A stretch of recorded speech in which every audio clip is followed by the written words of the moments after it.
அந்த மீசா கல்வி நிறுவனத்தினுடைய இலக்கு 4 வருஷம் படிச்சு முடிச்சு வெளியே வர ஃபீஸ் 48 லட்சம் ரூபாய் வெப்சைட்லயே போட்டுருக்கான்.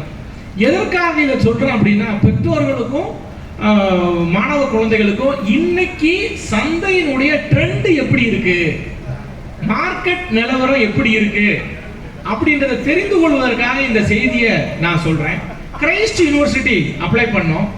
என்ட்ரன்ஸ் வச்சு தான் எடுக்கிறான் பிகாம் படிக்கிறதுக்கு. நல்லா புரிஞ்சுக்கணும். என்ட்ரன்ஸ் வச்சு ஒரு பிகாம் கோர்ஸ் படிக்கிறதுக்கு ஆட்களை தேர்வு செய்யறாங்க. அவன் நிராகரிக்கிறான். கோர்ஸ் ஃபீ வந்து 3 லட்சம் 4 லட்சம் 5 லட்சம் இருக்கு. அதாவது இந்த செய்தியை நாம் சொல்வதற்கு காரணம், நாம்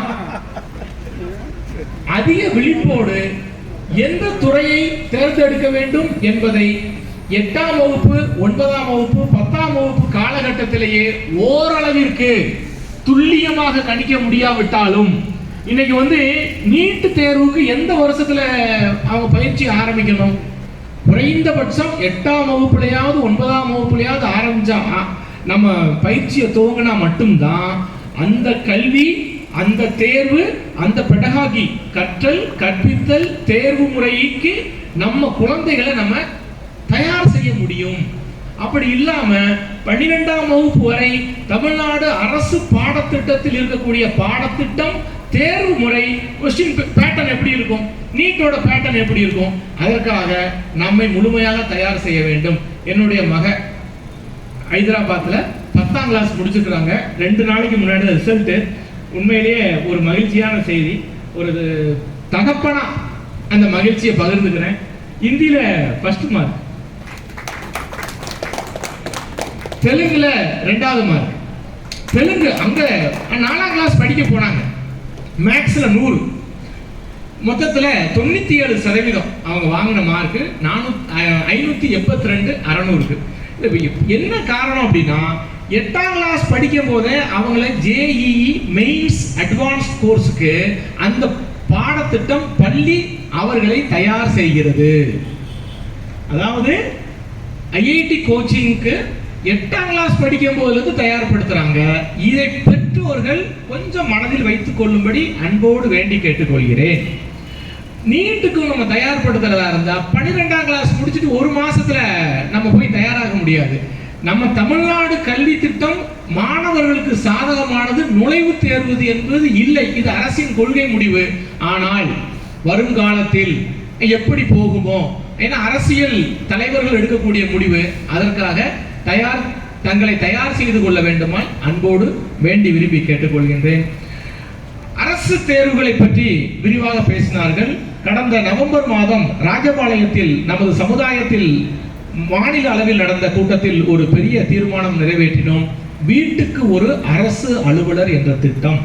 அந்த திட்டத்தை அடியேனும் முன்மொழிந்து ஐயா முத்தழகு உள்ளிட்ட பெரியோர்கள் அனைவரும் கலந்து கொண்டு வீட்டுக்கு ஒரு அரசு அலுவலர் என்ற திட்டத்தை நாம் துவக்கி வைத்தோம். அதை முழுமையாக செயல்படுத்துவதற்கு இந்த அரங்கத்தில் அடுத்து வரக்கூடிய காலகட்டத்தில் செயல்படுத்துவது எப்படி என்பதை பற்றி விரிவாக ஆலோசிக்க வேண்டுமாயும் அன்போடு வேண்டி கேட்டுக்கொள்கின்றேன். தங்கேஸ்வரன் சார் பேசினாரு. அரசு போட்டித் தேர்வுக்கு நம்மை முழுமையாக நாம் தயார் செய்ய வேண்டும். கேரியர் அட்வான்ஸ்மெண்ட், வேலை வாய்ப்பு தனியார் நிறுவனத்தில் மட்டுமல்ல, அரசு தேர்வுக்கும் மட்டும் அதற்கும் சேர்த்துத்தான். அதையும் நாம் மனதிலே வைத்துக் கொள்ள வேண்டுமாய் கேட்டுக்கொள்கின்றேன். பெரியோர்களே, அடுத்து நான் ஒரு 3 தலைப்புல தான் இங்க பேச வந்துக்கிறேன்.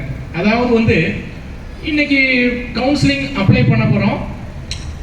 எப்படி சார் காலேஜை தேர்ந்தெடுக்கிறது, எந்த காலேஜ் நம்ம எப்படி பார்க்கறது, எந்த அடிப்படையில் தேர்ந்தெடுக்கிறது அப்படின்ற கேள்வி ஒண்ணு. இன்னொரு கேள்வி, எந்த பாடத்திட்டத்தை தேர்ந்தெடுக்கலாம் சார், என்ன கோர்ஸ் அப்படின்னு. நண்பர்களே, ஒரு முக்கியமான செய்தி. அதாவது தேவை, சந்தையில் என்ன தேவை இருக்கிறது அதை பூர்த்தி செய்ய நம்மை தகுதி உடையவர்களாக ஆக்கிக் கொள்வது எப்படி, இந்த அடிப்படையில் பாடத்தை தேர்ந்தெடுக்கலாம். அதாவது சந்தையில என்ன தேவை, சாயங்காலம் ஆண்டாள் கோவில் வாசல்ல எந்த பொருளை விற்றா எந்த பொருளுக்கு தேவை இருக்கும் அப்படின்றத உணர்ந்து அந்த பொருளை விற்கிறது.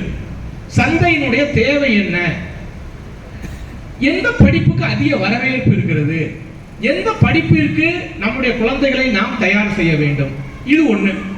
இன்னொரு விஷயம், நம்மகிட்ட என்ன திறன் இருக்கோ அந்த திறனை மேலும் மேலும் மேலும் மேலும் மேலும் மேலும் வளர்த்து அந்த ஆளா உருமாறி சந்தையில போய் நம்மளை சேல் பண்றது.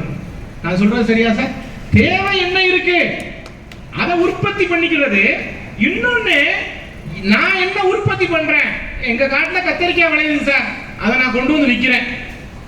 இந்த ரெண்டையும் மனதில் வைத்துக் கொள்ள வேண்டுமாயும் அன்போடு கேட்டுக்கொள்கின்றேன். ஆகவே எந்த துறை என்பது முக்கியமல்ல, எடுத்த துறையில் நாம் எவ்வாறு இருக்கிறோம் என்பதுதான் முக்கியம்.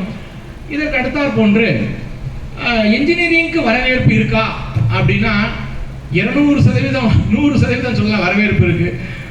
துணைவேந்தர் இங்க இருக்கிறாங்க, நானும் ஒரு பொறியியல், ஆதிநாராயணன் சார், சுகுமார், எல்லாருமே என்ஜினியரிங் பின்புலத்தை கொண்டவர்கள். ஆகவே என்ஜினியரிங்க்கு மார்க்கெட்ல வேல்யூ இல்லையே அப்படிலாம் சொல்லக்கூடாது. நம்மகிட்ட திறன் இருந்தால் நம்மை முழுமையாக சந்தையில் கொண்டு விற்பனை செய்ய முடியும். இதை மனதிலே வைத்துக் கொள்ள வேண்டும். சரிங்க சார், ஒரு 3 செய்தியை சொல்றோம். எடுத்த அடுப்புலயே பெரும்பாலான பெற்றோர்கள் எந்த என்ஜினியரிங் காலேஜ் நல்லா இருக்கும் சார், எந்த என்ஜினியரிங் காலேஜ்ல எங்க குழந்தைய சேர்க்கலாம், ஆர்ட்ஸ் காலேஜ்னா எது,